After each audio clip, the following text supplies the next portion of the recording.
This dinner is for family only. You don't need to come. The message glowed on my phone like a cut that refused to close. I read it twice, then a third time, my thumb hovering above the screen as if I could erase it by sheer will. Outside, the wind howled through the pines of Lake Tahoe, and the security monitors hummed quietly around me, 12 small windows into a world I owned, but wasn't welcome in. On one of them I saw my mother, Diane Blake, standing at the head of a long mahogany table, smiling for the camera. The lights were golden, the wine glasses full, and the laughter spilled out across the patio, like a sound I used to crave. My entire family was there. Ethan, my brother, tall and confident in his navy sweater. Samantha, my younger sister, laughing too loudly beside him. Cousins, aunts, uncles. 16 people, every seat filled except mine. I sat in the control room of Blake Haven, the vacation estate I'd built from the ground up. Every brick, every chandelier, every inch of that shimmering dining room existed because I'd worked until my fingers bled for it. The table they were sitting at was custom-made from reclaimed walnut imported from Oregon. The chandelier above them had cost more than my first car. And yet there they were, dining under my roof, pretending I didn't exist. I took a slow sip of wine, tasting metal and anger. Through the cameras, I watched my mother raise her glass. "To family," she said, smiling that perfect smile, the one that looked like affection until you'd lived with it long enough to know it was control. Everyone echoed her, "To family." I almost laughed. When my phone buzzed again, it wasn't another message from her, it was a notification. My sister had posted a photo, the whole family gathered around the table, firelight painting them in warmth. Caption: "Grateful for what really matters." I stared at the screen until the words blurred. "Not me, I guess," I whispered. The wind rattled the window, shaking the tall pines outside. Somewhere down the hill, the estate's security lights flickered across the frozen water of the pool. I leaned back in the chair, letting the silence press in. The cameras showed them laughing, passing plates, filling their glasses again. My mother leaned close to Ethan, whispering something that made him grin. That same voice used to tell me I was too opinionated, too emotional, too much. I remembered the last time she visited this place, the week I bought it. She walked through the halls with her arms crossed her heels, clicking like a metronome. "It's excessive," she'd said. "No one needs this kind of luxury, Charlotte. Especially not a single woman." I'd told her it wasn't about luxury, it was about independence. But to her, independence was rebellion, and rebellion was betrayal. Now she was sitting at the head of my table in my house, drinking my wine and celebrating a family that didn't include me. Something inside me shifted, not rage, not yet, just a quiet click of understanding. If she wanted to make me invisible, then she'd finally get to feel what that was like. I reached for the intercom, pressing the button that connected to the operations desk. Ben, a few seconds later, his voice crackled through. "Yes, Miss Blake, cancel all external power feeds to the main building." A pause. "You mean the generator, ma'am? The dinner shut it off," I said. "And lock the gate." Silence. Then a hesitant, "Yes, ma'am." I set the intercom down and returned my gaze to the screens. It took less than a minute. One by one, the chandeliers flickered. The laughter quieted. Someone shouted. Then darkness swallowed the room whole. Through the night vision cameras, I saw confusion turn to panic. My mother's voice rose above the others, sharp and commanding. "Ethan, find the manager." "What's happening?" The emergency lights failed next my doing. Outside, the wind picked up, howling through the tall windows as thunder rolled across the lake. I leaned closer, resting my chin on my hand, watching the show unfold. Samantha was using her phone as a flashlight, her face pale and frightened. My mother's silhouette moved through the dining hall like a ghost, her heels clacking in the dark. "What kind of place loses power on Thanksgiving?" she shouted. A few seconds later, the security feed from the gate showed it closing with a soft mechanical hum. The heavy lock clamped shut. They were sealed in. I poured myself another glass of wine. The deep red reflected on my fingers like blood. "Happy Thanksgiving, Mom," I murmured. She appeared again on one of the screens, storming toward the main door. The guests trailed behind her, clutching coats and half-eaten plates. She pulled at the handle, found it wouldn't move, and banged her fist against the wood. "Charlotte!" she screamed. "Charlotte! I know you can hear me! Oh, I could!" I watched her through the infrared, feed the tremble in her shoulders, the way her polished hair fell out of place as she shouted my name. I imagined her trying to control her tone, realizing for the first time there was no one left to command. Ben's voice came softly through the intercom again. "Ma'am, do you want me to go down and explain?" "No," I said quietly. "Let them wonder." On screen, my aunt tried to calm her, placing a hand on her arm. My mother shoved it off, pacing in circles, her face twisted with fury and disbelief. It was the same look I'd seen my entire childhood whenever I dared to stand up for myself. Only this time she was the one trapped. Lightning flashed outside, lighting up her figure in stark white. For a split second she looked small. I turned off the audio feed. The silence was better. In the reflection of the monitors, I saw my own face, still calm, unreadable. I thought about the years I'd spent chasing her approval. The way she'd dismissed my architecture degree as playing pretend. The times she'd forgotten my birthdays but remembered to remind me of my failures. And suddenly, I didn't feel guilty. I took another sip of wine, the glass trembling just slightly between my fingers. The storm outside had reached its peak, rain hammering the roof like applause. I watched until their flashlights started flickering through the windows. Someone had lit candles. My mother sat again at the table, stiff-backed, trying to salvage her dignity. Through the lens I whispered, "Welcome to my world, Mom." Cold, dark, and waiting for someone to notice. My phone buzzed again. This time it was Ethan. "What did you do?" The next text followed instantly. "You've gone too far." I put the phone face down on the desk and stared out into the night. They would leave soon. They always did. But not before she learned how it felt to sit in the dark and realize control can vanish with a single flick of a switch. I finished the last of my wine, savoring the burn. The storm raged on, outside thunder rolling over the lake. Inside the control room, the only light came from the monitors, 12 glowing squares of chaos and silence. And for the first time in my life, I didn't feel powerless. When I was little, my mother told me that control was love. She'd say it in that soft, deliberate tone she used whenever she was doing something cruel, tightening my ponytail until it hurt, making me stand perfectly still while she fixed my collar before church. "I'm not being mean, Charlotte," she'd whisper. "I'm protecting you." I learned early that protection meant obedience, and that obedience meant silence. Our house in Sacramento had walls that listened. My father, Robert, used to hum when he worked in his home studio, sketching designs for houses that always seemed to have more windows than walls. "Homes need light," he'd tell me, smiling. "Light makes people honest." My mother hated that idea. After he died when I was 14, the house got smaller and darker. She took down half the curtains he'd installed and replaced them with heavy drapes that swallowed the Sunday privacy as safety, she said. By the time I turned 16, I understood the hierarchy of our family. My brother Ethan was the golden child, straight, a student varsity, everything studying medicine just like her. My sister Samantha was the good one, quiet and agreeable. And me, I was the question mark. The one who wanted to draw instead of memorize anatomy, who stayed up late sketching skylines and reading books about architecture. "Dreams don't pay the bills, Charlotte," she told me when she caught me designing a treehouse in the margins of my math notebook. "Discipline does." I spent the rest of high school trying to prove her wrong. I worked harder than anyone, got a scholarship to study architecture at UCLA, and graduated top of my class. When I called to tell her the news, she simply said, "That's nice.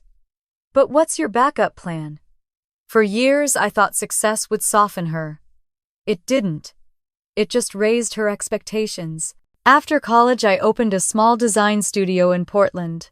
My first big contract was renovating an old lake cabin into a boutique rental. I sent her photos, proud of the before and after shots. She called 3 days later. "So you decorate now." The words dripped through the phone, half sarcasm, half disappointment. I design, I said quietly. Design is decorating with math. She didn't laugh. A few months later, when I won a city design award, she didn't call at all. Ethan texted Mom, saw the article. She said, "At least she's finally doing something constructive." That was the thing about my mother. Her approval was currency, and she never let me earn enough to feel rich. The breaking point came during a family dinner 2 years ago.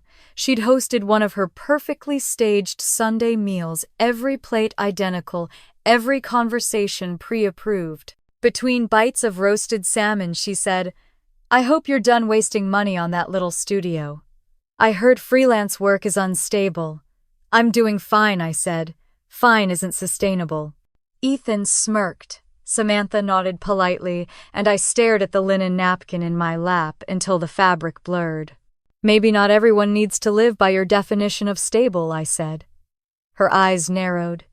"Maybe not everyone understands what responsibility looks like." The silence that followed could have cracked glass. She folded her napkin neatly and placed it beside her plate. "This family doesn't need your drama at every gathering." That was the moment something inside me went still. I didn't argue. I just looked at her and thought, one day you'll eat your words. Maybe at my table. It took another 3 years, a lot of sleepless nights, and every cent I'd saved to make that thought real. The Blake Haven project started as a modest retreat design, an abandoned lodge by Lake Tahoe that a private investor wanted to turn into a destination estate. I poured my heart into it. I redesigned the whole place: cedar beams, stone fireplaces, glass walls facing the lake. It was beautiful. It was mine. When construction finished, I named it after myself, Blake Haven. For the first time, my name stood for something more than rebellion. I sent my mother an invitation to the grand opening. She never replied. Ethan texted instead, "Mom says she's busy that weekend. She's hosting a charity dinner. She said you'd understand." I did understand. It wasn't about her schedule, it was about control. If she didn't acknowledge it, then it wasn't real. Still, I kept trying. Every holiday, every milestone, I reached out. I sent photos, menus, client reviews. I wanted her to see what I'd built. She left me on red every time. Then came the first Thanksgiving without my father. I hosted a small dinner at my studio and invited everyone: my siblings, my mother, a few friends. She declined. "Thanksgiving is for family," she said, her voice cool. "I already have plans." She didn't say who with. That night, scrolling through social media, I saw it. A photo of my mother, Ethan, and Samantha around a golden-lit table, smiling for the camera. Caption: "So grateful for the people who matter most." I remember sitting there, staring at my phone, until my vision blurred. My father had taught me that family was supposed to feel like home. But in that moment, family felt like a door slammed shut. After that, something in me changed. I stopped calling as often. I stopped sending pictures. I stopped hoping she'd ever see me the way she saw them. Instead, I worked. I took bigger contracts, hired staff, opened an office downtown. Success became my armor and silence my language. And yet, every Thanksgiving after that, I found myself waiting just a little, hoping she might finally show up. She never did. Last year, when I texted to ask if she'd like to join me for dinner at the lake, she replied after an hour, "I think it's better you spend it with people who understand you." I didn't know whether to laugh or cry. So I worked through the holiday, instead overseeing the final renovation on the main hall. By Christmas, the estate was ready, elegant, warm, perfect. It looked like something my father would have built. I wish he'd lived to see it. He was the only one who ever told me I was enough. The night before this year's Thanksgiving, I walked through the hall, checking the chandeliers, the linens, the grand table that stretched beneath the glass ceiling. I thought of all the nights my mother had accused me of being ungrateful, dramatic, impossible. I thought of the little girl who used to believe that if she was perfect enough, her mother would finally smile for real. Then I got her text. "This dinner is for family only. You don't need to come." 16 words. That was all it took to reopen every scar I thought I'd healed.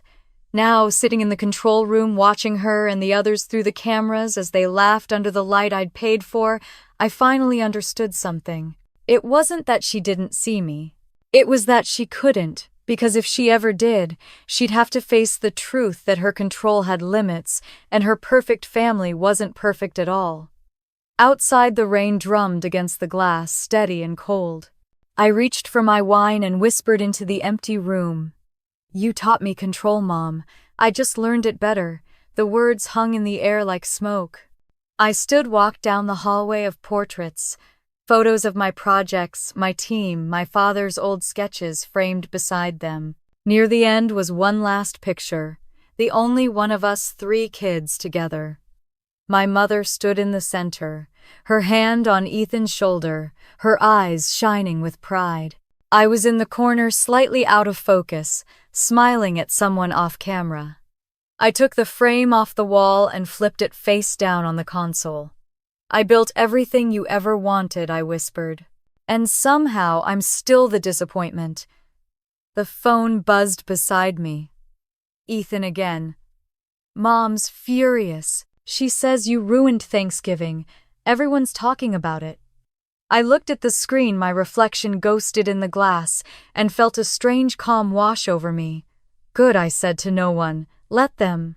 The monitors flickered, showing the family gathering their coats, their laughter fading as the storm outside grew louder. For the first time, I didn't wish I was there. I was exactly where I belonged, on the other side of their perfection, watching it fall apart. The rain hadn't stopped since that night. It fell in sheets against the tall glass windows of Blake Haven, steady and merciless, the kind of rain that erased footprints and memories. I sat in the control room again, the glow from the monitors, the only light in the house. Most of the guests had left hours ago. Only my mother's car remained parked crooked by the front entrance. She hadn't gone. Of course she hadn't. On the screen, I watched her move around the dining hall, her silhouette flickering under the weak glow of her phone's flashlight. The others had begged her to come with them when the generator died, but she'd refused. "This is my daughter's property," she'd snapped. "I'm not running from her tantrum." Even now, drenched and furious, she couldn't let go of control. I took a sip of cold wine and turned up the volume on one of the feeds. The sound of the wind filled the room, followed by her voice, sharp, cutting through the dark. "Charlotte, enough of this. You made your point." My point. I wanted to laugh, but it came out as a breath. She didn't understand this wasn't about a point. It was about balance. For once, I wasn't the one standing in the dark waiting for her to open the door. I turned off the audio. Watching her was easier in silence. At one point, she went to the front door and yanked on it again, her hands pounding against the wood. When it didn't open, she pressed her forehead to the glass, muttering something I couldn't hear. Then she straightened, squared her shoulders, and stormed off toward the kitchen. I could almost hear her heels clicking. Some part of me wondered if she'd ever stop believing she could order the world to obey her. The clock on the wall ticked past midnight. The estate looked haunted now. Long hallways, flickering candles left behind, reflections shifting in the windows. It should have felt like victory. Instead, it felt hollow. I remembered another Thanksgiving 10 years ago in my college dorm. I'd called home to tell her I couldn't afford to fly back. She'd said, "Family makes sacrifices, Charlotte." Then she posted a picture with everyone around the table captioned, "So thankful for our perfect little circle." I'd eaten microwave soup that night and told myself it didn't matter. But it did. I'd been waiting for her to leave me out for so long I didn't realize I was already outside. Now she was the one shut out, and all I felt was tired. The intercom buzzed. Ben's voice came through soft and uncertain. "Miss Blake.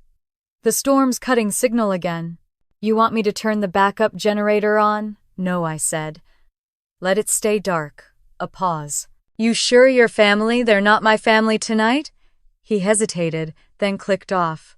On the screens, I saw her light flicker across the hallway again. She was pacing, calling someone on her phone. The reception must have been bad, because she kept shouting. Then suddenly, she stopped and looked up right at the camera. For a second, I thought she could see me through it. The stare was so direct, so familiar, that it made my skin crawl. "Charlotte," she shouted again, voice breaking. "You don't do this to your mother." The power of that word, mother, still hit me even after all these years. It had always been her shield, her weapon, her excuse. The rain grew heavier, thunder rolling low across the lake. I poured another glass, though it tasted like metal now. From the corner of my eye, I saw my phone vibrating on the desk. Ethan's name lit up, then Samantha's, then Mom. I didn't answer any of them.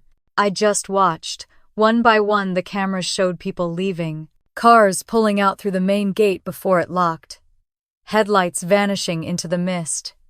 Eventually, the only figure left was hers, standing outside under the covered patio, drenched and shaking but too proud to leave.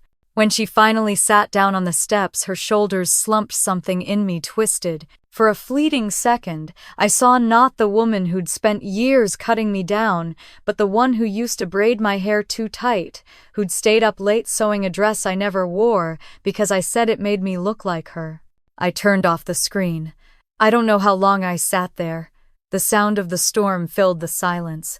I thought of my father, how he'd always tried to mediate between us. "You're both strong," he'd say. "That's why you clash." He'd believed strength was something you could share. My mother believed it was something you could hoard. When he died, she didn't cry at the funeral. She just looked at the coffin and said he left me with too much to handle. And then she handled me. The phone buzzed again. Ethan this time. "What did you do?" "She's hysterical. Come, fix this." I set the phone face down and took a deep breath. Through the window, lightning split the sky, revealing the black silhouette of the lake. For the first time, I wondered if I'd gone too far. Not because I felt guilty, but because I wasn't sure I'd feel anything if she begged for forgiveness. My reflection stared back at me from the glass-wet eyes, pale skin, mouth set in a line too calm to be peace. I stood and walked to the main hallway. The lights were out, but I knew every inch of this place by heart. My steps echoed softly on the marble floors. I passed the grand dining room, where the table was still set, plates, half-full, candles burned to stubs. It looked like a museum exhibit titled Family. Outside, thunder boomed again. I went to the glass doors and watched her through the rain. She was standing now, staring toward the road, phone pressed to her ear. Then she froze. Slowly, she turned eyes, searching the house as if she felt me watching. For a heartbeat, our gazes met through the glass. She raised her hand, pressed it flat against the door. Her lips moved. "Please." It was almost enough to make me open it, almost. Then I remembered the countless times I'd stood on the other side of doors she'd locked, literal and invisible ones. The holidays I'd been too much trouble to invite. The conversations she'd ended with a sigh, and the words, "You'll understand when you grow up." I wasn't her child anymore. I was the lesson she refused to learn. I turned away. Back in the control room, the clock ticked toward 2 a.m. The storm had begun to die down. I sank into the chair and closed my eyes. The screens glowed dimly, showing her small and shivering on the patio. I thought I'd feel satisfaction. Instead, I felt the dull ache of something colder, like standing in a house after the fire's gone out, surrounded by ash that used to be warmth. At some point, exhaustion pulled me under. When I woke again, gray light was bleeding through the windows. The cameras showed an empty patio. Her car was gone. I exhaled slowly, not sure if it was relief or disappointment. My phone was full of messages. "Ethan again. She's furious. She says you need help." Another from Samantha. "You always take it too far." I didn't reply. I just stared at the screen until the words blurred into static. By noon, the story had already spread. A relative had filmed her outside the estate and posted it online. "Heartless daughter locks mother out of her own family dinner." Thousands of views, hundreds of comments. How could anyone do that to their mother? She must be mentally unstable. Some people don't deserve family. I sat perfectly still, reading them one by one. Then I opened a new bottle of wine, poured a glass and whispered, If they only knew. Outside, the rain had finally stopped. The world looked clean again, but it wasn't. I closed the laptop, leaned back in the chair, and watched the sun break through the clouds. For a brief, fragile moment, it lit up the estate in gold, like forgiveness trying to find a way in. I didn't let it. I reached for the intercom and said quietly, "Ben, when the guests come back for their things, tell them the estate is closed until further notice." He hesitated. "For how long, miss?" Blake, I looked at the monitors one last time.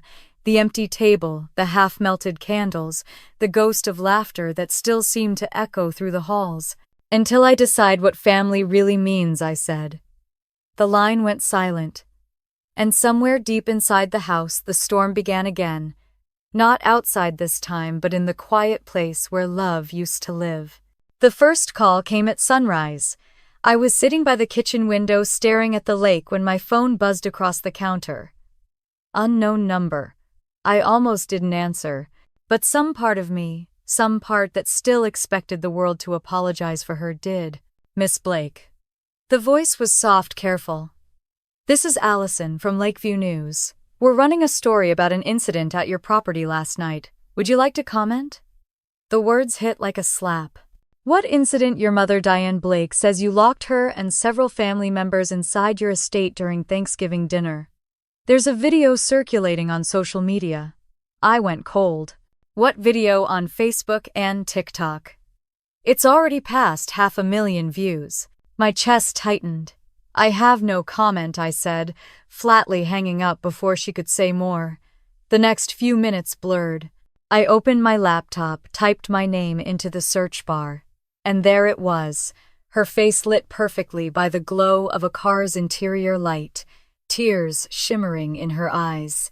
"I don't know what I did wrong," she said, voice trembling just enough to sound fragile. "I raised her alone after her father died. I did my best. And this is how she repays me, by humiliating me in front of our family." Behind her, Ethan's voice chimed in, low but audible. "She's not well, Mom. Maybe we should just go." Diane shook her head, looking into the camera. "No, people need to see what ungratefulness looks like. Some daughters forget who gave them everything." The clip cut there. Perfectly edited, perfectly damning. Comments flooded the screen like a river of knives. "Who does that to their mother? These new generations are heartless. I hope that woman loses everything." My hands shook. I closed the laptop, but the voices stayed. By the time I reached the restaurant later that morning, Ben was already there, scrolling through his phone with a grim face. "You saw it?" he asked. I nodded. "It's bad," he said quietly. "There's another video, your mom crying in front of the estate gate. Someone filmed her saying you locked her out. It's everywhere now." I exhaled, trying to steady my breathing. "Of course she made herself the victim. She's got practice," he muttered. I poured coffee into a paper cup and took a long sip, though it did nothing to calm me. "We'll ride it out. It'll pass." But it didn't. By noon, the restaurant's phone was ringing nonstop. Not customers, reporters. By 3 p.m., 2 cancellations. By dinner, 7. When the first one-star review appeared, I almost laughed. "Heartless owner locks her mother out on Thanksgiving. Won't be dining here again." Then came another. And another. By nightfall, my inbox was a flood of hate mail. "You should be ashamed. People like you don't deserve family or business. I hope your restaurant burns." I sat alone in my office, the light from my computer washing over me until everything blurred together. Her voice, their words, my silence. At 10 p.m., Ethan called. "Why didn't you answer Mom's calls?" he said without greeting. I had nothing to say. "She's humiliated, Charlotte. You embarrassed her in front of everyone." I almost laughed. "She invited herself into my house after telling me not to come. She brought a camera crew." "It wasn't a camera crew," he snapped. "It was family." "Right," I said, my voice flat. "Family who stood there filming her tears instead of the truth." He sighed. "She said you misunderstood her text." "I didn't misunderstand anything, Ethan. She wrote, 'This dinner is for family only.' She meant exactly what she said." There was a pause. "You sound..." Angry, he said finally. Maybe you need to talk to someone. I am talking to someone, I said and hung up. The phone buzzed again almost immediately, but I didn't answer. I couldn't. I just sat there breathing through the ache in my chest, the kind that felt too old to still hurt this much. At midnight, Ben knocked gently on the office door. Boss, I didn't look up. You should go home. Get some rest. I'm fine. He hesitated. No, you're not. I finally looked at him. His face was tired, kind, pitying. I hated pity. She'll ruin me, I said quietly. He didn't disagree. Then we find a way to stop her. How? The truth doesn't matter. She's better at performance than any of us. Ben leaned against the doorframe. You said you built Blake Haven for peace. Maybe that's where you start, by not letting her drag you back into her war. I turned toward the window. The city lights shimmered beyond the rain. Peace doesn't trend, Ben. He left after that. The restaurant went dark except for the glow from the sign outside, my name in gold lettering. Blake's Table. For the first time, I wondered if it would still be there by next week. The next morning, the bank called. Miss Blake, this is Robert Chen from Pacific Trust. We've been made aware of some recent publicity concerns regarding your business. The board will need to review your loan terms. My stomach dropped. Publicity concerns? Yes, ma'am. Public image affects perceived stability. You think a family argument makes me a financial risk? I'm sorry. It's protocol. Please have your financials ready for reassessment. When I hung up, my hands were trembling. Within hours, 2 suppliers emailed, saying they'd need early payments due to current circumstances. By noon, one of my servers quit. I'm sorry, she said, eyes downcast. My parents saw the video. They think working here looks bad. I nodded, unable to speak. By the end of the week, I'd lost half my reservations and most of my sanity. Then, on the 7th night, the voicemail came. It was a woman's voice, soft, trembling, but unfamiliar. You don't know me, Miss Blake, but you need to hear this. Your mother isn't who people think she is. She's done this before to me and to others. Please meet me. My name is Grace. The line went dead. I replayed it 3 times, staring at the shadows stretching across my desk. When the phone buzzed again, it was a text from an unknown number. Tomorrow, 10 a.m. Cafe Amara, across from the hospital. Don't tell anyone. I hesitated.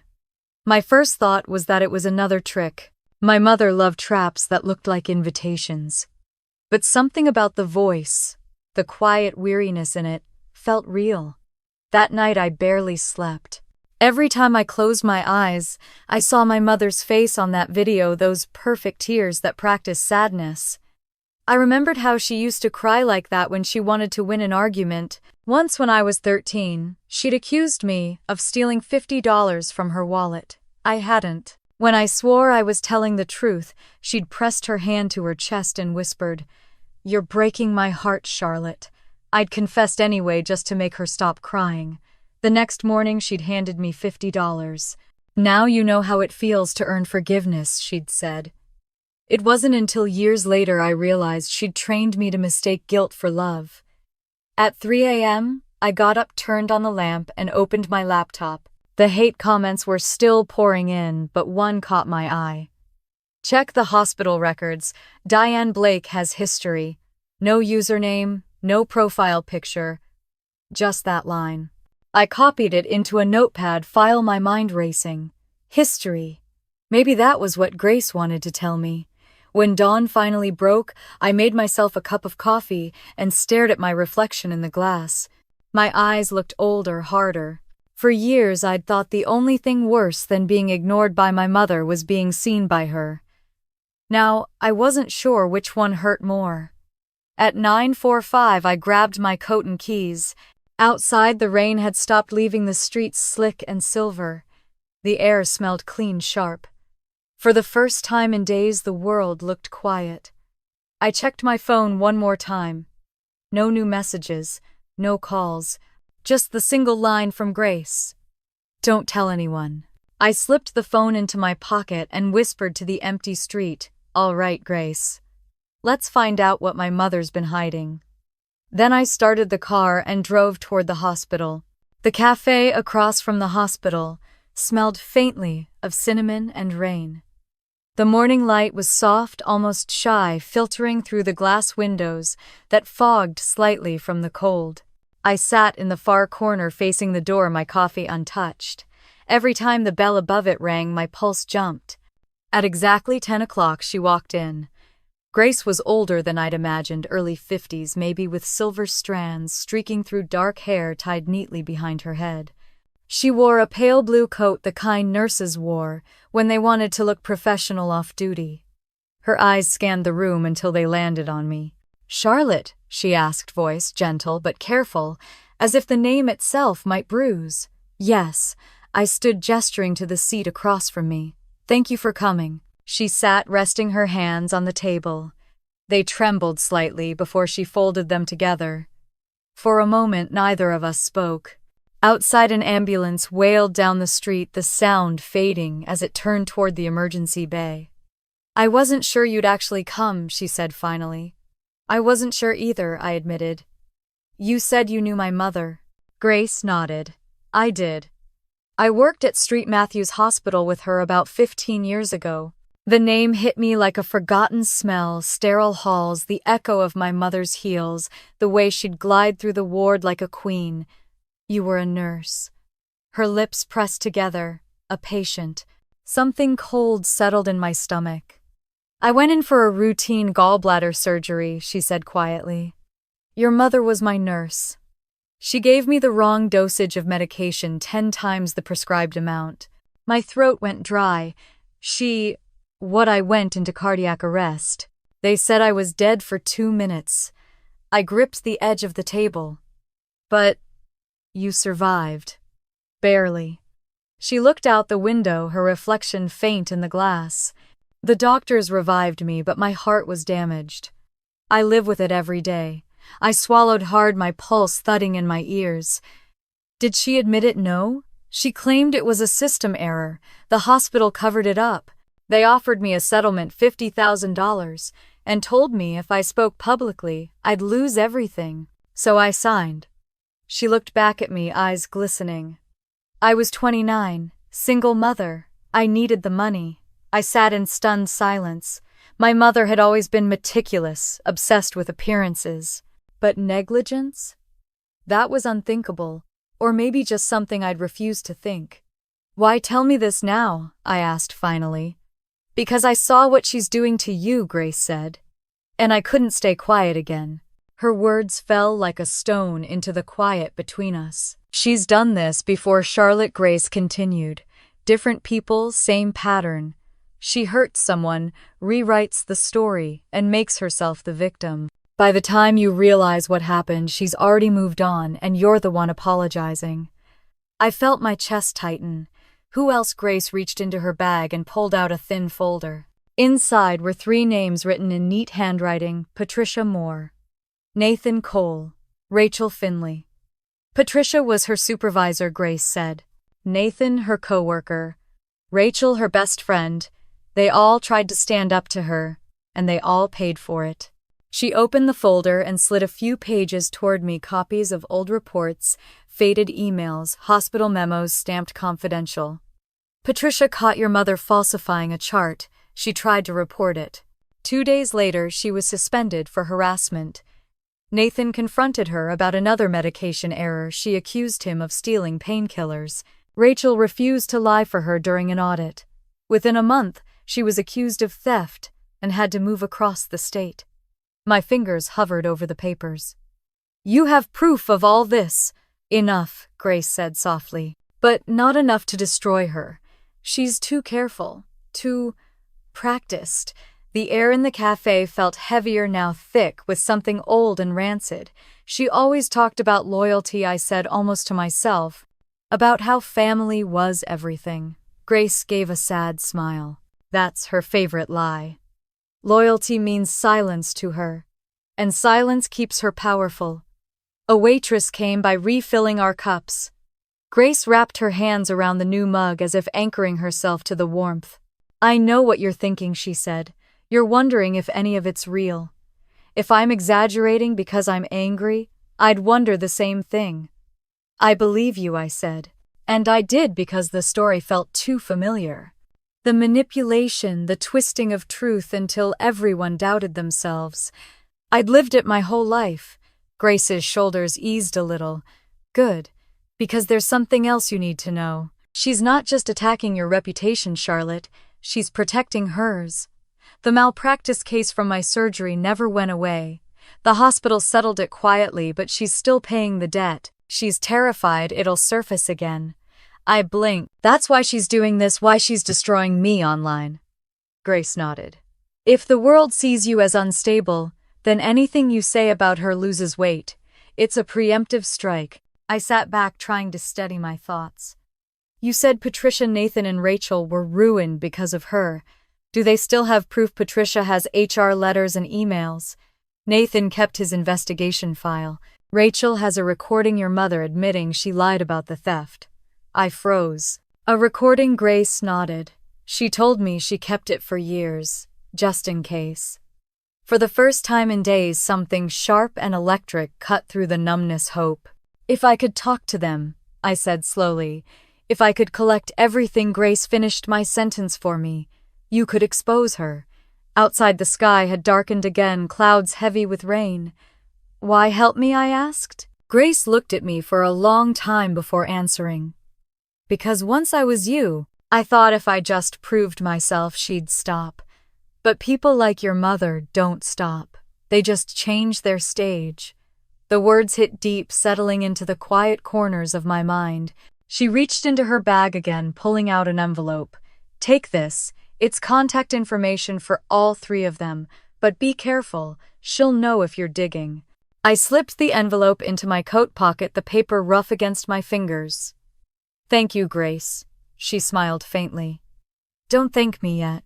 You're about to learn how far she's willing to go. We sat there a moment longer, the storm starting to build again outside. Then she stood smoothing her coat. One more thing, she said. When I first woke up in that hospital bed, after she almost killed me, she was the first face I saw. She smiled and said, You're lucky. Most people don't survive my mistakes. My blood ran cold. Grace turned and walked toward the door, her figure fading into the gray drizzle. I watched her go, the bell above the door chiming softly behind her. For a long moment I couldn't move. I took out the envelope and looked at the names again. Patricia, Nathan, Rachel, each one a story she'd buried. When I finally stood to leave, my reflection in the window stopped me. I didn't look like my mother, not exactly, but there was something in the eyes, a quiet, cold determination that frightened me. Outside, the rain had started again, harder this time. I pulled my coat tight and stepped into it, the paper in my pocket growing damp. I didn't know what I'd find. I didn't know what proof they really had. But I knew one thing with absolute certainty. For the first time in my life, I wasn't running from her anymore. I was hunting the truth, and if my mother had built her world on lies, I was going to be the one to burn it down. Seattle was gray that morning, the kind of heavy fog that made everything look like it was hiding. I sat in the corner of a quiet cafe near Fremont Canal, the same one Grace had mentioned in her notes. My hands were wrapped around a mug of coffee that had gone cold an hour ago. Every time the door opened, I glanced up, half expecting my mother to walk in instead of the woman I was waiting for. Patricia Moore arrived right on time. Mid-50s, sharp eyes behind a pair of thin glasses, her expression calm but watchful. She spotted me immediately, walked over without hesitation, and extended her hand. "You're Diane's daughter," she said, not unkindly, but with a weight in her voice that told me she'd rehearsed this moment in her mind many times. "Yes," I said. "Thank you for meeting me." She sat across from me and stirred her tea, even though she hadn't added sugar. Her hands didn't shake, but I could see the tension in her shoulders. "I knew this day might come," she said after a long pause. "The day someone from her family would start asking questions." "I'm not here to defend her," I said quietly. Patricia smiled faintly. "Good. That makes two of us." She reached into her bag and pulled out a worn manila envelope. She slid it across the table. That's everything I have. Emails HR reports my suspension notice. I kept them all. I hesitated before touching it. Grace told me what happened to you. Patricia nodded, her gaze steady. I was her supervisor for 3 years, the best and worst of my career. What happened? She was competent, brilliant, even but reckless. She'd cut corners when no one was looking, falsify minor details to make her numbers look cleaner. I confronted her once about altering a patient's chart. She smiled, said she'd fix it, and the next morning HR called me in. A complaint had been filed, sexual harassment. I froze. She accused you? Yes, Patricia said flatly. She cried in meetings, told them I'd made her uncomfortable. She had witnesses, people who owed her favors. I was suspended for 6 months. Even after the investigation cleared me, my reputation was gone. I resigned before they could make me leave. She sipped her tea like she was drinking history. Do you still have the letters? I asked. She nodded toward the envelope. Everything's in there. Proof she lied. But no one cared back then. People protect what looks perfect. I wanted to say, I understood. But I didn't, not fully. I'd been protected by that illusion too. Patricia leaned forward. If you're trying to take her down, be careful. She knows how to twist the story until you don't recognize yourself in it anymore. She already has, I said softly. Patricia's eyes softened. Then you'll know exactly how it feels. We sat in silence for a while. Outside, the fog began to lift, revealing the shimmer of the canal. When she finally stood, she placed a hand on my shoulder. You look like him, you know, she said. My father. She nodded. Robert. He used to bring you to the hospital sometimes. He was proud of you. The words hit me harder than I expected. You knew him? For a short while, she said. He was the light in that place. Your mother dimmed after he died. Maybe too much. Maybe I thought. But grief didn't excuse cruelty. When Patricia left, she gave me one last warning. The truth won't save you, she said, but it might set her on fire. By the time I stepped outside, the sky had shifted from gray to pale blue. I clutched the envelope to my chest, like it might break if I let go. My phone buzzed, an unknown number again. Volunteer Park near the conservatory. Noon. No signature, but I knew who it was. Nathan Cole. I arrived early. The park was nearly empty except for a few joggers and an elderly couple feeding pigeons. Nathan was sitting on a bench beneath a sycamore tree, wearing a denim jacket that looked older than I was. His face was kind but tired, like someone who'd lived too long with the same story. You're Diane's daughter, he said when I approached. The way he said her name made my stomach turn. Yes, I'm trying to understand what she did. He gave a dry laugh. What she didn't do would be easier to list. I sat beside him waiting. I was a pediatric nurse, he said. Worked nights with your mother. She was brilliant, but she hated being questioned.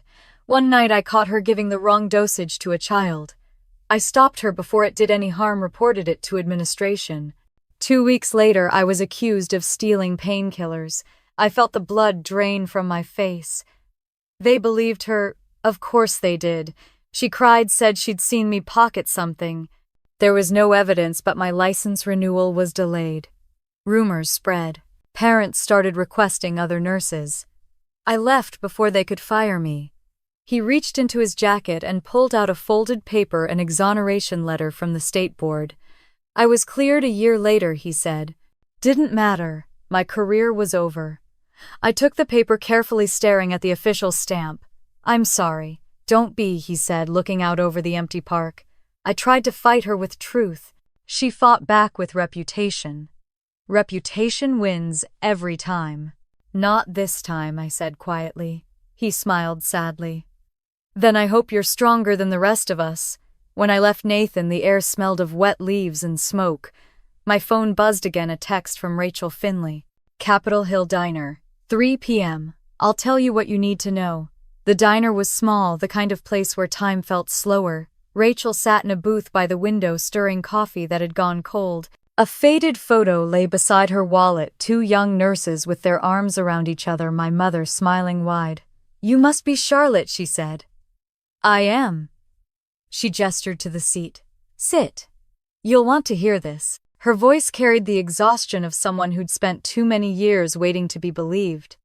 I thought she was my best friend, Rachel began. We worked side by side for 15 years. I trusted her with everything. When the hospital started investigating missing medication logs, she begged me to lie for her.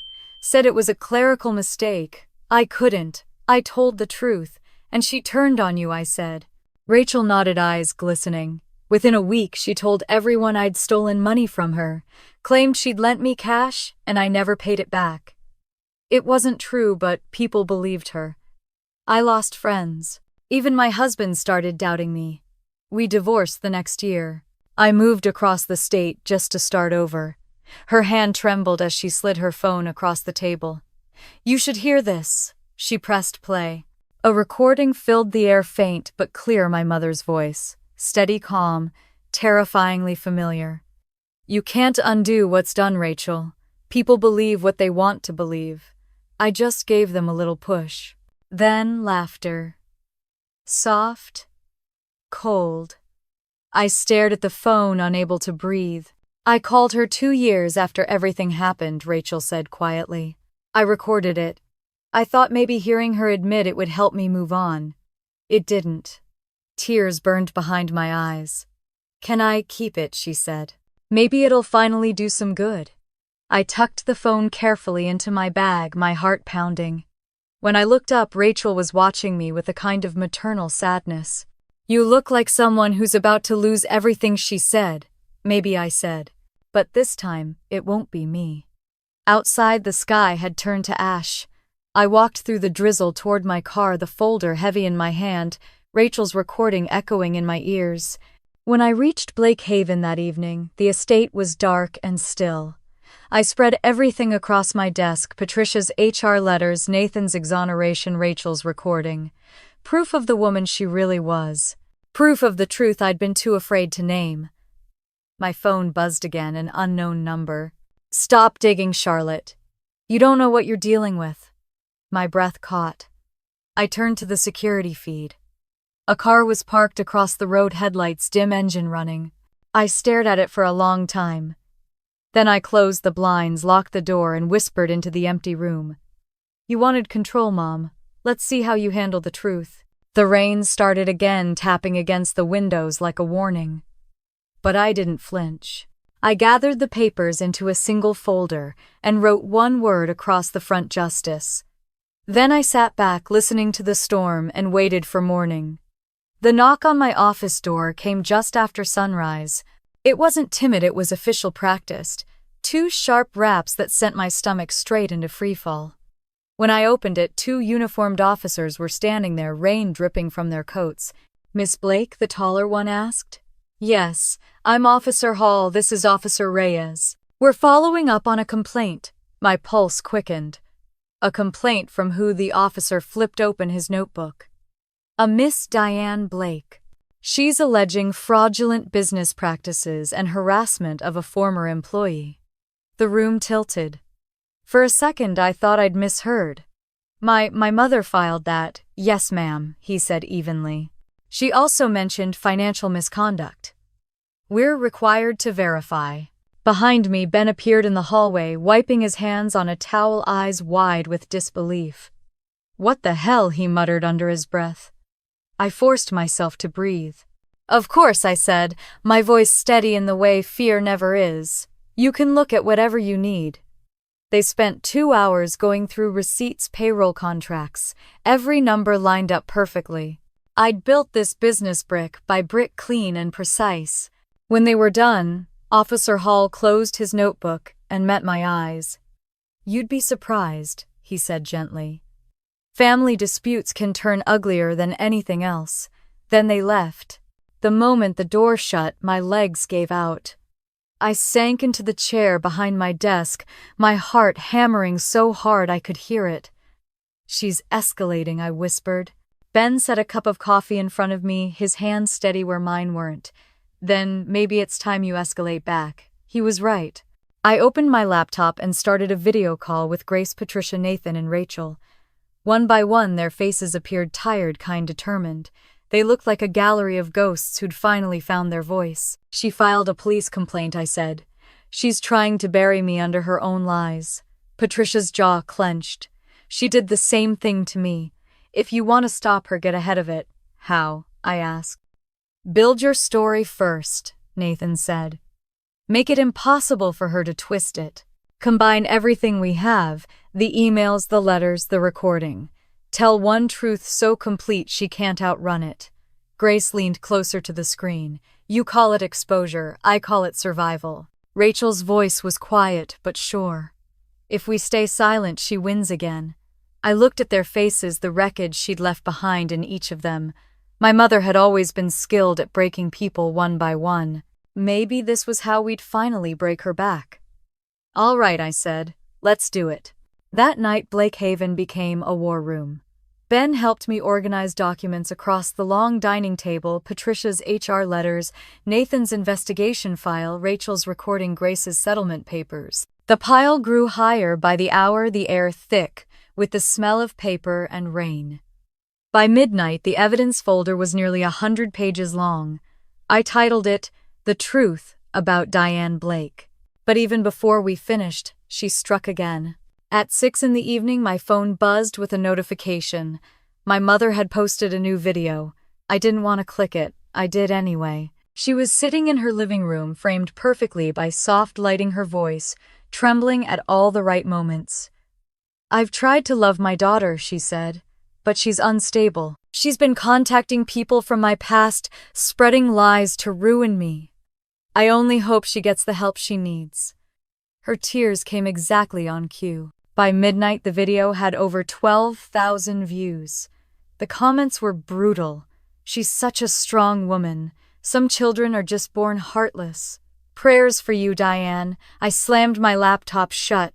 Ben was standing in the doorway watching me carefully. What now? She's turning the narrative again, I said. She's making me the villain. Then make her face her own words, he said quietly. I nodded. We go public. The next day, I contacted a local journalist. I trusted, a woman named Hannah Liu, who'd once written a feature on my restaurant before all this started. I sent her the folder, redacted the personal details, and asked for one thing: to verify everything before printing a single word. I can't promise it'll stay quiet once it's out, she warned. That's fine, I said. Quiet hasn't helped me. When I hung up, I felt something shift inside me, a calm I hadn't felt in weeks. But the calm didn't last long. That evening, Ethan called. His voice came through tight and angry. What are you doing? Mom's losing her mind. She's not losing her mind, I said. She's losing control. Same thing, he snapped. You're calling reporters now. Are you insane? You're going to destroy her. She destroyed herself, I said softly. I'm just showing people what's left. He exhaled a sound halfway between rage and disbelief. You've changed Charlotte. I had to. Then the line went dead. I stared at the phone for a long time before setting it down. The silence in the house was so deep I could hear the rain dripping from the gutters outside. When Hannah called back 2 days later, her voice was tight with urgency. Charlotte, are you alone? Yes. Why, I verified everything. It checks out. The hospital records the HR reports, even the settlement papers. It's real. Relief and dread hit me all at once. I'm running the story tomorrow morning, she said. But you should be ready. It's going to get ugly. I've lived ugly, I said. This time it's her turn. The article dropped at dawn. Respected nurse accused of pattern of lies and cover-ups, victims speak out. The subhead read, former colleagues and her daughter allege a decade of manipulation and deceit by Diane Blake. By noon, my phone was melting with notifications. Half the city was reading it. The comments had shifted. Maybe that daughter wasn't lying after all. Unbelievable how people can hide behind a smile. She's not the saint she pretended to be, but there were still the faithful ones defending her. This is a smear campaign. Family should stay private. Family, that word again. When I went to Blakehaven that afternoon, the driveway was full of cars, reporters, photographers, neighbors, pretending to care. Ben met me at the door, face pale. She's outside, he said. Your mother. I froze. What, she showed up an hour ago? She's been talking to the press. You should see this. I stepped to the window. My mother stood by the gate, immaculate as ever. Her voice carried through the drizzle as she told the cameras, I don't blame my daughter. She's hurting. I forgive her. The audacity of it made my stomach twist. She looked up toward the house, then directly at my window, as if she knew I was watching. And she smiled. That smile was the same one she'd used at every school performance, every graduation photo, a smile that said, "You'll never win." I turned away. She's not going to control this story anymore. That night, Hannah texted me a single photo, an old hospital document, with my mother's signature and the words "incident report," medication error, highlighted in yellow. It was dated the same week Grace had mentioned. Found it, Hannah wrote. You were right. I didn't reply. I just stared at it, the final proof of everything I'd tried to tell the world. Outside, the rain had stopped. The night was eerily still, as if the city itself was holding its breath. Ben came into the office, setting a steaming mug beside me. You did it, he said quietly. You exposed her. I shook my head. No, not yet. She's still smiling. Until that stops, it's not over. He hesitated, then asked. And when it does stop? I looked out the window. The reflection of my mother's face still burned into my mind. When it stops, I said, I'll finally know what peace feels like. But deep down, I wasn't sure if peace was even possible anymore. Because the closer I got to the truth, the more I started to realize my mother wasn't afraid of losing everything. She was afraid of losing me. And that made her more dangerous than ever. The first sign that something was wrong came in the form of silence. For 2 days after the article broke, my mother disappeared completely. No calls, no videos, no carefully curated pity posts, just absence. It should have felt like peace, but it didn't. It felt like the pause before a storm. By the third night, I was sitting in the restaurant office, long after closing, staring at the computer screen. The folder titled, The Truth About Diane Blake, glowed faintly on the desktop, the cursor blinking like a heartbeat. Outside, the streets were slick with rain, Seattle's skyline fractured by reflections in the puddles. Ben came in quietly, carrying 2 mugs of tea. You need sleep, he said. I need to know what she's planning, I replied. He sighed. Maybe she's finally out of plans. We both knew better. The phone on my desk buzzed, and both of us jumped. I hesitated before answering. Hello, Charlotte, the voice said, smoothly, familiar, practiced. My throat went dry. Mom, I see the papers have found new friends, she said. You always did love an audience. You built that audience, I snapped. I'm just showing them the rest of the story. There was a pause. I could hear her breathing, measured calm. You think this is justice, she said finally. You've humiliated me in front of the world. I didn't humiliate you, I said. You did that yourself. Her tone hardened. Be very careful, Charlotte. You have no idea how easily a reputation can crumble. Mine already did, I said. Now it's your turn. She exhaled sharply. You've made a terrible mistake. Maybe, I said quietly. But at least it's mine. The line went dead. Ben stood in the doorway, arms crossed. She's not done. No, I said. She never is. The next morning, the retaliation began. A letter from my landlord arrived, polite, professional, devastating. Due to ongoing public controversy surrounding your business, we will be reassessing your lease terms. Please prepare for early termination review within 60 days. I read it twice, my chest tightening. Ben swore under his breath. She's pulling strings again. By noon, 2 of our suppliers called requesting immediate payment for outstanding invoices. Standard policy, they said, but I could hear the discomfort in their voices. Someone had gotten to them. Then, as if on cue, the bank called again. This is Mr. Chen from Pacific Trust. Following our reassessment, your interest rate will increase from 4% to 7%. You can't just do that, I said, trying to keep my voice level. It's within contractual bounds, Miss Blake. Your public reputation affects investor confidence. Reputation. That word again. It felt like poison on my tongue. When I hung up, Ben was pacing. "She's not just ruining your image, Charlotte. She's trying to sink the business. If Blake Haven goes under, she wins." I pressed my palms against the desk. "Then we don't let her win." How I stared at the folder on the screen. The truth had exposed her, yes, but it hadn't ended her. Not yet. She still had her grip on everything she could control: money, contacts, sympathy. That night, after everyone left, I sat alone in the dark dining room. Rain drummed softly against the windows, the faint glow of streetlights reflecting off the polished tables. I'd thought exposing her would feel like freedom. Instead, it felt like standing in the ruins of something I'd built with my own hands. The phone rang again. Unknown number. I didn't answer. It rang a second time, louder. Against my better judgment, I picked up. A man's voice came through, deep and detached. "Miss Blake, this is David Lang. We haven't met, but I believe we have business to discuss." I frowned.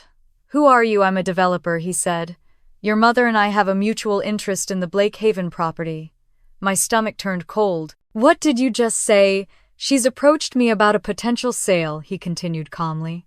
"The paperwork isn't finalized yet, but she assures me ownership will transfer soon." "That's impossible," I said. "She doesn't own this property." "I do." A pause. "That's not what she told me." I gripped the phone so tightly my knuckles ached. "She's lying. Do not sign anything. Do not meet her again." "Miss Blake," he said, almost sympathetically, "from where I stand, she's the one who looks credible." The line clicked dead before I could respond. For a moment I just sat there staring into the dark. Then I opened the security feed. The footage from the front of the restaurant showed nothing unusual. But when I rewound to the previous night, my breath caught. A woman in a long coat stood near the entrance talking to a man beside a silver sedan. She handed him an envelope. I zoomed in, adjusting the contrast until the image sharpened. The woman was my mother. The man was David Lang. I stared at the screen until my reflection blurred into it. She wasn't just trying to destroy me publicly. She was taking my livelihood, the last piece of me that didn't belong to her. I copied the footage and emailed it to myself, labeling the file proof. When I finally left the restaurant, the rain had turned into mist. The streetlights glowed through it like ghosts. I walked home with my coat pulled tight, my mind racing through possibilities. She'd built this like a chess game, each move designed to corner me. The viral videos, the financial sabotage, now the property. But she'd miscalculated one thing: I wasn't playing defense anymore. That night, I barely slept. Every time I closed my eyes, I saw her standing by that car, the envelope in her hand, her expression perfectly composed. I remembered her voice when I was little saying, "Control the story before someone else does." Now I finally understood what she meant. The next morning I called Ethan. He didn't pick up. I left a voicemail. "Ryan," I caught myself shaking my head. "Ethan, you need to listen to me. Mom is selling the property. She's lying to everyone, including you. Check her desk, her emails, her files. You'll see I'm not making this up." I hung up, feeling the weight of the silence that followed. By afternoon, I was running on caffeine and anger. Ben stopped me as I walked into the office. "You look like hell," he said. "Thanks, I feel worse." He hesitated. "If she's really trying to sell the estate, we need proof: contracts, communications, anything." "I have proof," I said, showing him the footage on my phone. "But it's not enough. We need her signature." He nodded slowly. "So we find it." As evening fell, the rain returned, tapping gently against the glass walls of Blake Haven. I sat at the bar, staring at the reflection of the empty dining room. The space felt haunted, not by ghosts, but by the version of myself who'd built it out of hope instead of fear. The door chimed softly, and Ben appeared with his coat half-zipped. "You should go home," he said. "Get some rest." "Rest doesn't fix betrayal," I said. He gave me a small, sad smile. "No, but it keeps you strong enough to fight it." When he left, I turned off the lights and stood in the doorway watching the rain pour down. Somewhere out there, she was still moving pieces on her invisible chessboard. But this time, I wasn't a pawn. I was the storm she didn't see coming. and I was done being quiet. I woke up to the sound of my phone vibrating on the nightstand. The clock read 6:45. My eyes burned from lack of sleep, but when I saw Ethan's name flash across the screen, I sat up fast. For a second, I thought he was calling to yell at me again, to defend her like he always did. But his voice was quiet this time, uncertain, strained. "I found it," he said. My throat tightened. "Found what?" "The notebook," he whispered. "Everything.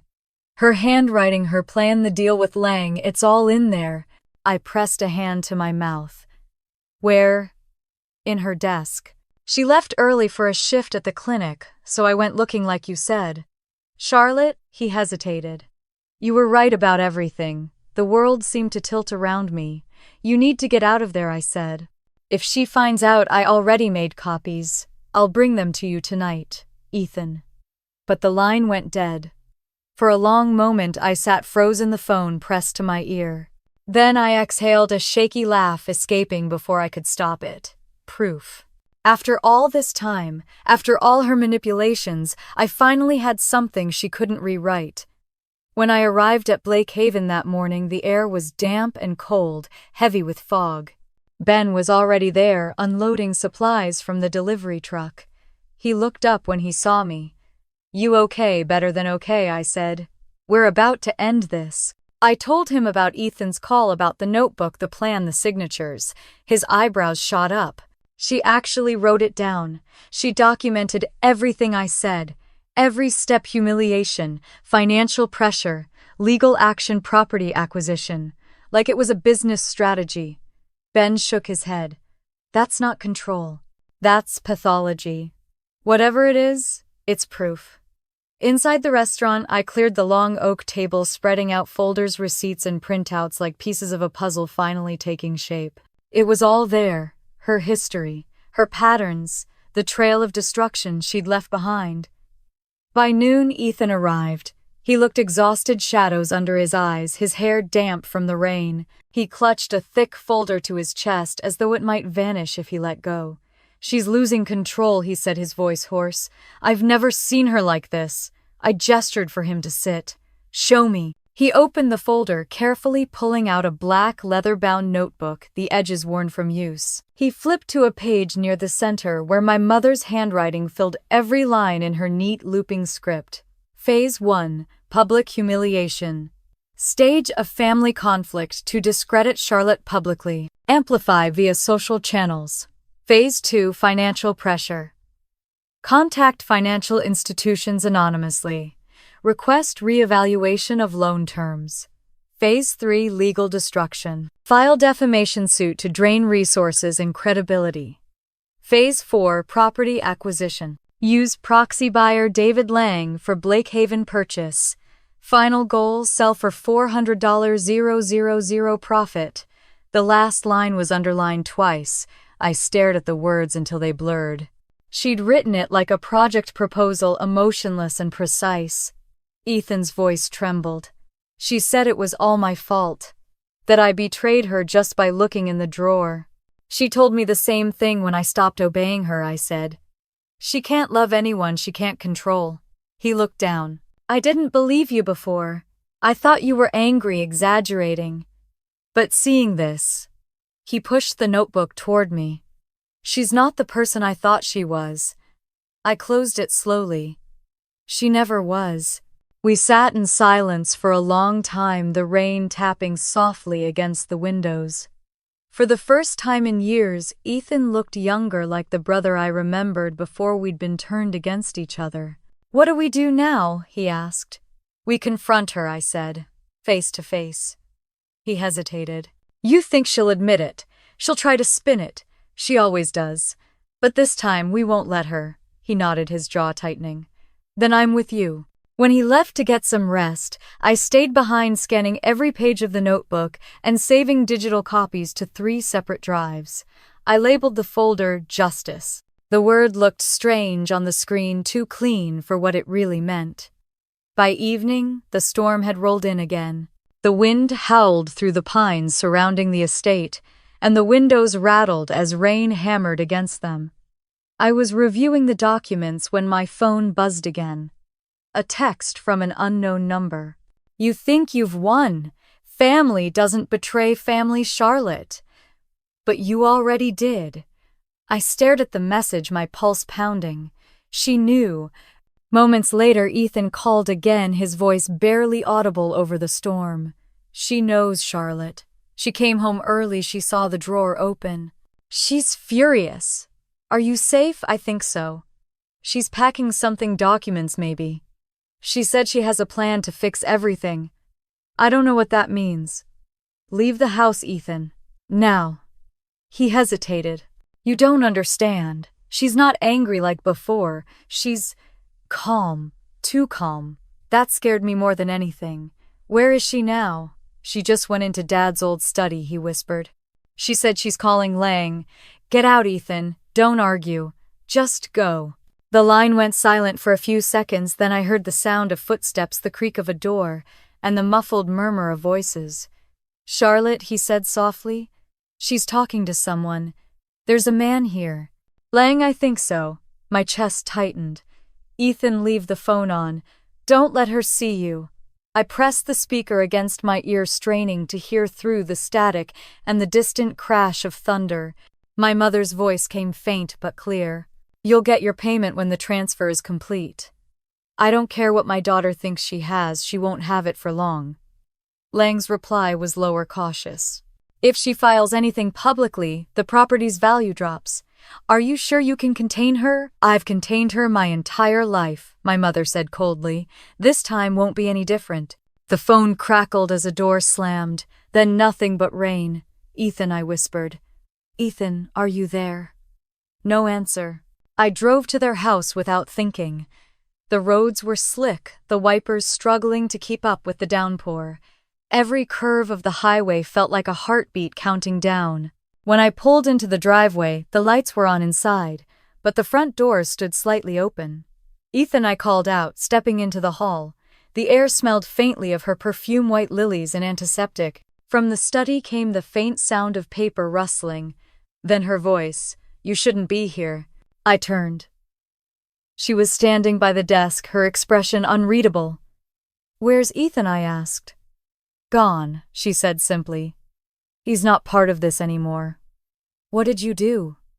Her eyes narrowed. You've made quite a mess. I hope it was worth it. I took a step closer. I know about the sale, the plan, the notebook, everything. Her lips twitched. You think that scares me? No, I said. I think it terrifies you. For the first time, her composure cracked. You ungrateful little. She stopped herself, inhaled deeply, and smoothed her coat.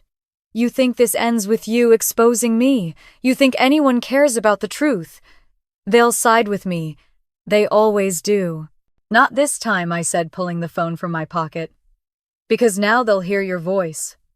All of it. I pressed play. The recording of her conversation with Lang filled the room, her own words echoing through the quiet. Her face went pale. You recorded Ethan, did? I said. And I sent it to the reporter an hour ago. For a long moment she didn't move. Then slowly she sat down behind the desk, her hands trembling. You've destroyed us.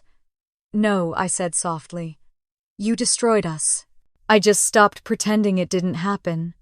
She looked up at me, her eyes glassy. You think you're free now. You'll regret this. Family is forever. I shook my head. Not this family. When I walked out into the rain, my hands were shaking, but not from fear. For the first time in years, they were steady with certainty. As I started, the car lightning flashed across the sky, illuminating the house behind me. I could still see her silhouette in the window, small and still. The storm roared louder as I drove away, the road ahead blurred by rain. But for once, I didn't look back. Because for the first time in my life, the thunder didn't sound like her voice.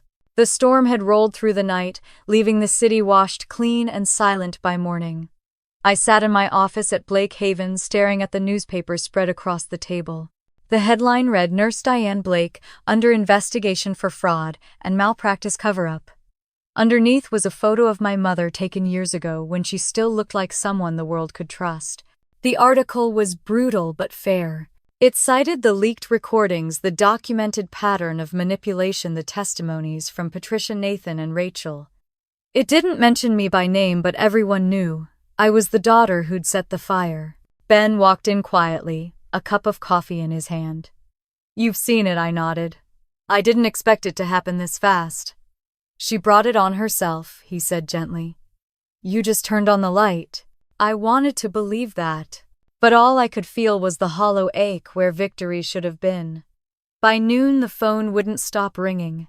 Reporters, former employees, even strangers who claimed to have known her.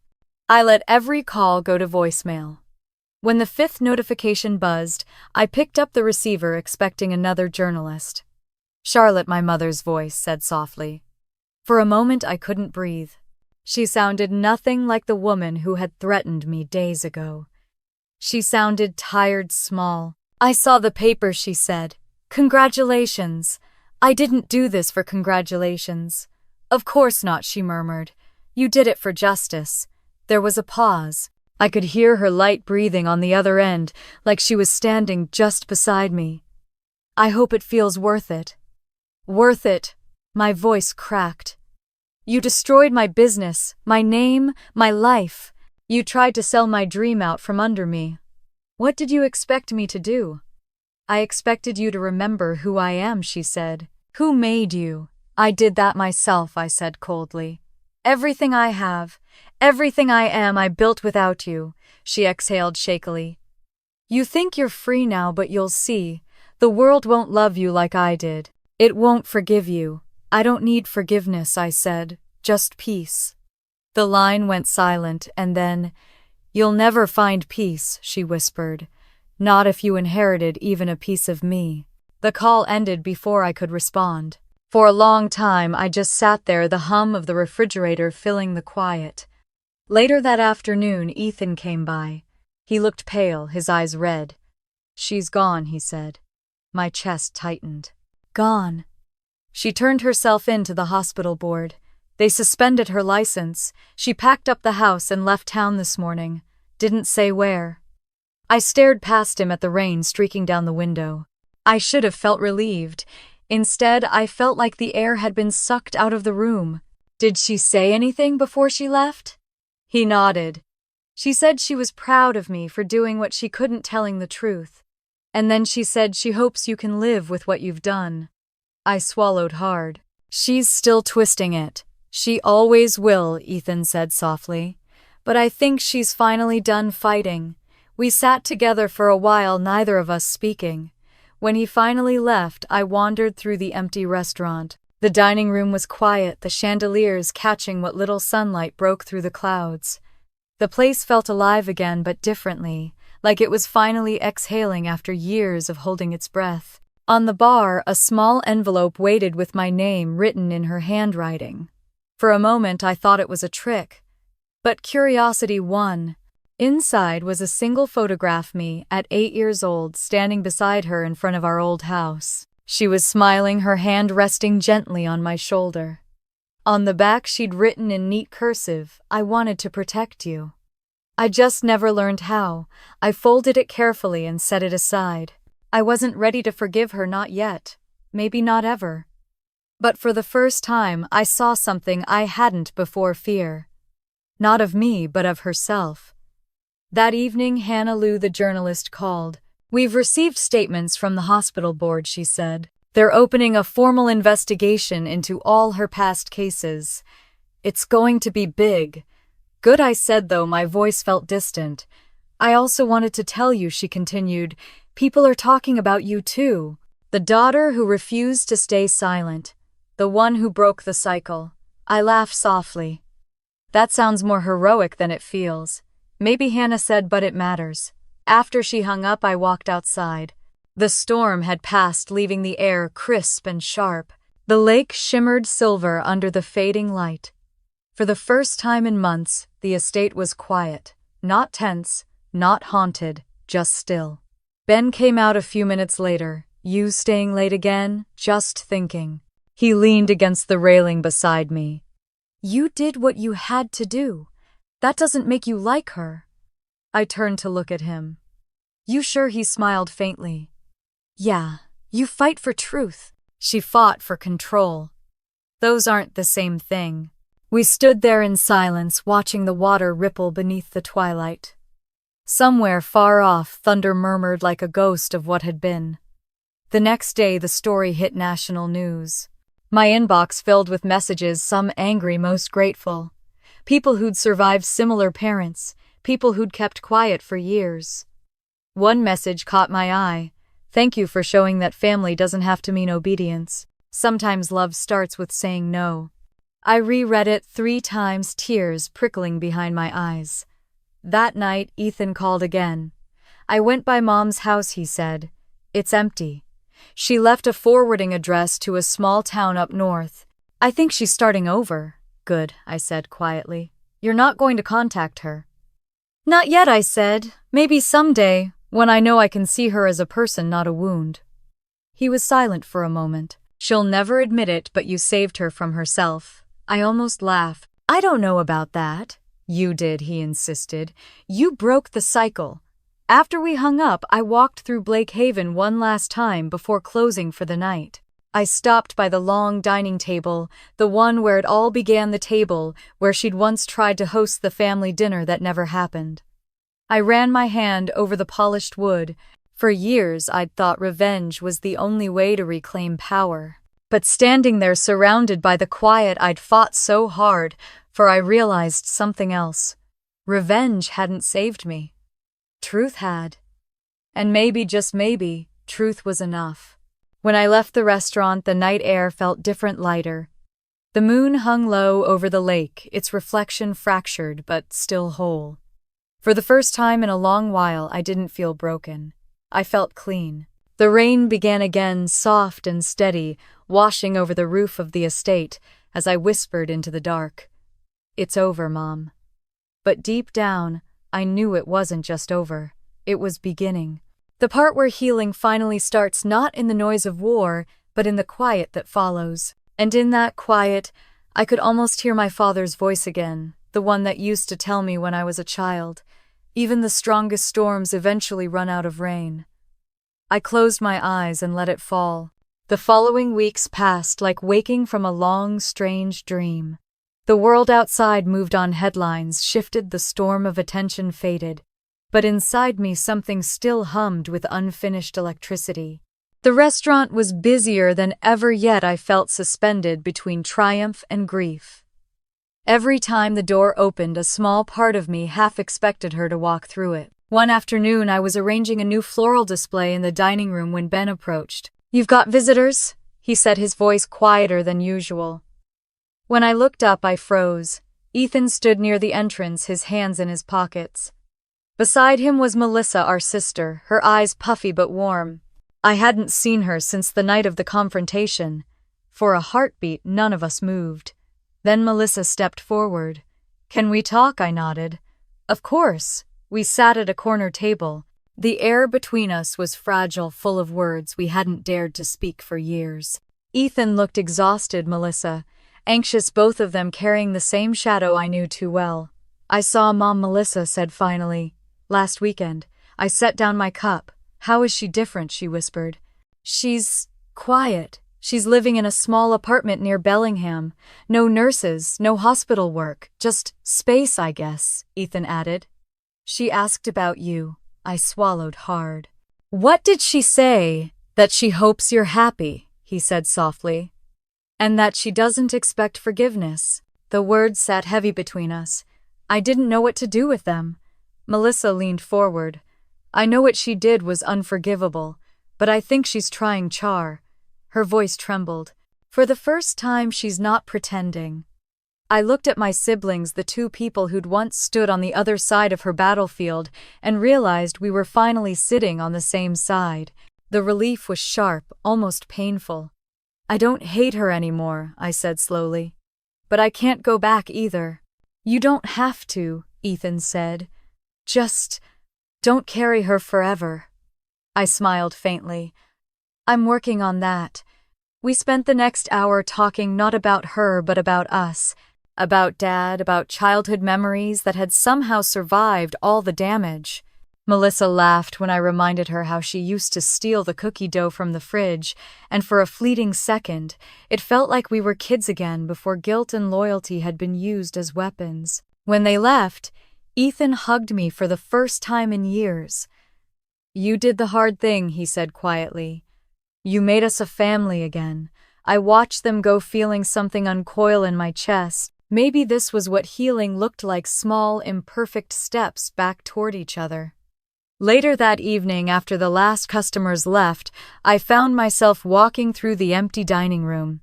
The candles flickered, casting golden reflections on the walls. I stopped at the table by the window, the one where everything had begun, and ran my hand over the wood.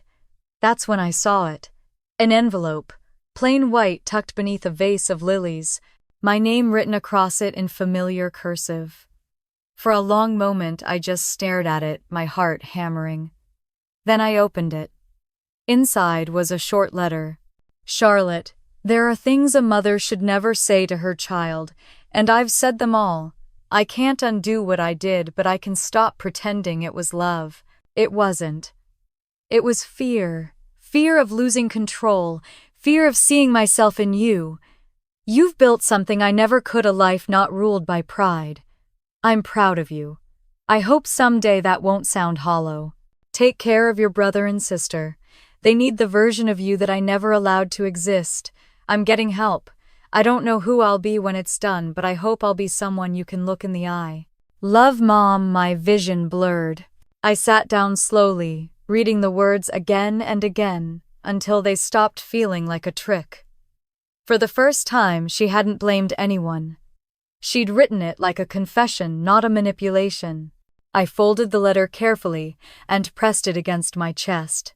The air felt different, lighter, though it ached. The next morning, I called Ethan. "She left me a letter," I said. He sighed. "I figured she might. She asked for your address last week. She says she's getting help." "She is," he said. "Therapy group sessions, the whole thing. It's hard for her. But she's doing it." There was a pause. Then he added quietly, "You did that, Char. She never would have changed if you hadn't stopped her." I didn't answer. I wasn't sure it was true. People didn't change because you forced them to. They changed because the truth left them nowhere else to go. That afternoon, I walked to the lake behind the estate. The water was calm, the air sharp with early winter. For the first time, the reflection staring back at me didn't look angry. Just tired. Human. Ben found me there an hour later, holding 2 mugs of hot cider. "I thought you'd be out here." I smiled faintly. "You know me too well." He handed me a mug and sat beside me. For a while, we didn't speak. The sound of wind through the trees filled the silence. "She wrote to me," I said finally. "I figured she would," he said. "Closure doesn't always knock gently." I took a sip, the warmth seeping through me. "Do you think people like her can really change?" he thought for a moment. "I think people who lose everything sometimes find what matters most. Maybe that's the only way." I nodded slowly. The sun was setting, turning the lake to molten gold. For years, I'd wanted revenge. For her to feel the same helplessness she'd made me live with. But standing there, I realized I didn't want her destroyed anymore. I just wanted peace. For both of us. When I went back inside, the restaurant buzzed with quiet life again. The dinner rush was about to start, and the smell of roasted herbs filled the air. I slipped into my routine, checking tables, greeting guests, but something inside me had shifted. At the end of the night, after the last plate was cleared, Ben caught my arm. "You know, he said you should think about reopening the estate for Thanksgiving again this year." I laughed softly. "You really think people want to spend Thanksgiving in a place known for family drama?" He grinned. "Maybe that's exactly why they'll come. A reminder that families can fall apart and still find their way back." I smiled, shaking my head. "You always did know how to spin a story." He winked. "Maybe I learned from the best." When I finally closed up and stepped outside, the night air was cold but clear. The moon hung low over the water, bright and full. I thought about my mother then, not as the villain she'd been, but as a woman trying, stumbling, maybe even learning. and I thought about the little girl she used to braid too tightly, the one who'd spent years trying to earn love that should have been freely given. Maybe that girl had finally stopped trying. I whispered into the quiet, "I forgive you." It wasn't loud, it wasn't dramatic, but it was real. The wind carried the words across the lake, scattering them into the dark. For the first time, I didn't feel like the storm anymore. I felt like the calm that comes after it. The smell of roasted turkey and cinnamon filled the air. Warm candlelight flickered against the windows of Blakehaven Dining House, painting everything in soft gold. Outside snow drifted lazily through the night, settling on the pine trees around the lake. Inside, laughter rose and fell like music. The restaurant felt alive again, fuller than it had in years. I stood behind the bar for a moment, just watching. A year ago, I'd sat alone with a glass of wine watching my family celebrate without me through a camera feed. Tonight I was surrounded by the family I'd built, people who had chosen to be here, who had chosen me. Ethan was the first to arrive, carrying a pie that looked like it belonged on the cover of a magazine. "You didn't think I'd let you handle dessert, did you?" he teased. "Last time you cooked, the smoke alarm called 911, I said, laughing. Melissa came in right behind him, holding a bouquet of bright orange lilies. He tried to burn the crust, but I stopped him, she said, giving me a wink. They looked different, lighter, somehow. The tension that used to sit between them was gone, replaced by something gentler. When I hugged them, it felt like we were finally whole again. By 7 o'clock, the dining room was filled. Patricia and Nathan arrived with their spouses. Rachel came with her daughter Grace, with her quiet, knowing smile. The air buzzed with the sound of conversation and clinking glasses. For the first time, I realized this wasn't just my restaurant. It was a sanctuary for people who had once been broken, now finding their way back to light. Grace caught my arm as she passed. "You turned pain into something sacred," she said softly. I smiled. "I just turned it into dinner. That's still healing," she whispered, squeezing my hand before joining the others. The front door opened again, and the room went still. My mother stood there, framed by the snow outside, holding a small bouquet of white lilies. Her hair was shorter, now streaked with silver, her face bare of makeup. She looked smaller, older, human. For a long moment, no one spoke. Then I walked toward her. "Thank you for inviting me," she said, her voice trembling. "Family's always welcome," I replied. "Even the ones still learning how to be one." Her eyes glistened as she handed me the flowers.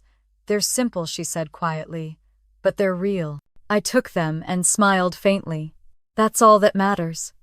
Grace stood and greeted her gently, offering her a seat beside her. To my surprise, my mother accepted. There was no performance this time, no false humility. Just silence, the kind that felt fragile but honest. When we finally sat down to dinner, the table shimmered with warmth. Candles flickered between plates of roasted vegetables, cranberry sauce, and pie. The same table that had once been the setting of my heartbreak now glowed with life and laughter. Ethan raised his glass. "To the ones who found their way back." Melissa smiled, lifting hers. "To peace that doesn't come easy, but stays," I added softly, "to second chances." The room echoed with soft clinking as glasses met. My mother lifted hers too, her hands trembling. "And to forgiveness," she whispered. For a moment, my chest tightened. But instead of pain, I felt warmth spreading through me, slow, steady healing. Dinner flowed with laughter and stories. Patricia told a terrible joke that made Nathan groan. Rachel's daughter sang softly along with the piano music playing in the background. My mother stayed quiet, listening more than she spoke, her eyes drifting often toward me. When the plates were cleared, she stood. Her voice wavered, but she didn't hide behind control this time. "I owe everyone here something," she said, looking around the table. "Apologies, mostly. I spent most of my life confusing control for love, fear for protection. And I hurt people, some I knew, some I never meant to." Her gaze met mine. "Charlotte, I can't undo what I did, but I can tell the truth now. I'm sorry." The words hung in the air like a soft exhale. For a long time I couldn't speak. Then I nodded. "Thank you," I said simply. "That's enough." Ethan's hand found hers across the table. Melissa wiped at her eyes. Around us, the candles flickered, as if the room itself was breathing easier.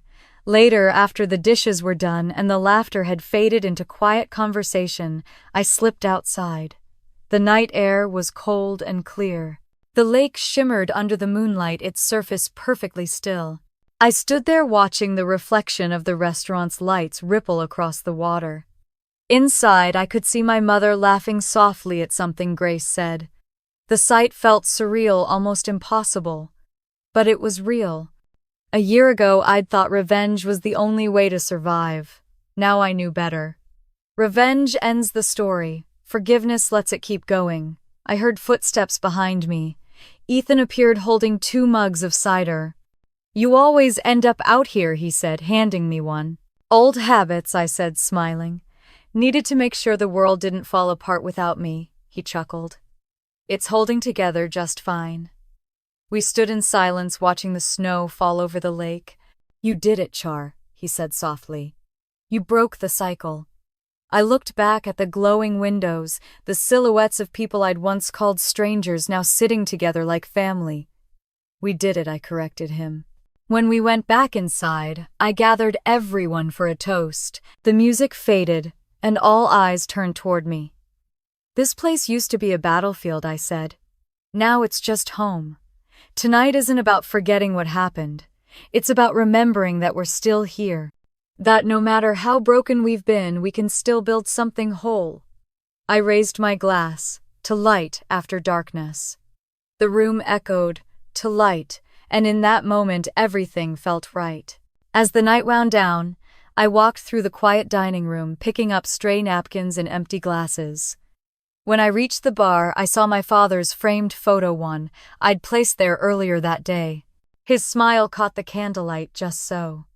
I whispered, "Even in the darkest night, the moon still shines." The lights dimmed, leaving only the soft glow from the candles and the reflection of the moon on the glass. I turned toward the camera, my voice gentle but sure. "Last Thanksgiving, I thought family was about who invited you to dinner. Now I know it's about who shows up when the lights go out." Maybe you've been through your own storm, someone who hurt you, a door that closed when you needed it most. If you have, remember, this peace is possible. Forgiveness is possible. And sometimes the story that broke you is the same one that sets you free. I smiled faintly. "Tell me, what would you have done in my place? Would you have forgiven or walked away? I'd love to hear your story. Leave it in the comments below. I read every single one." My voice softened. And if this story reminded you that light can come from the darkest places, hit that like button, share it with someone who needs hope tonight, and don't forget to subscribe. There are more stories, waiting stories about truth, redemption, and second chances. I turned off the final light and stood in the doorway, the snow still falling in slow silver spirals. Behind me, the glow from the restaurant spilled onto the ground like a trail of warmth. I whispered to no one in particular, even in the darkest night, "The moon still shines." Then I stepped into the cold, the door closing softly behind me, and the story ended not with revenge, but with peace.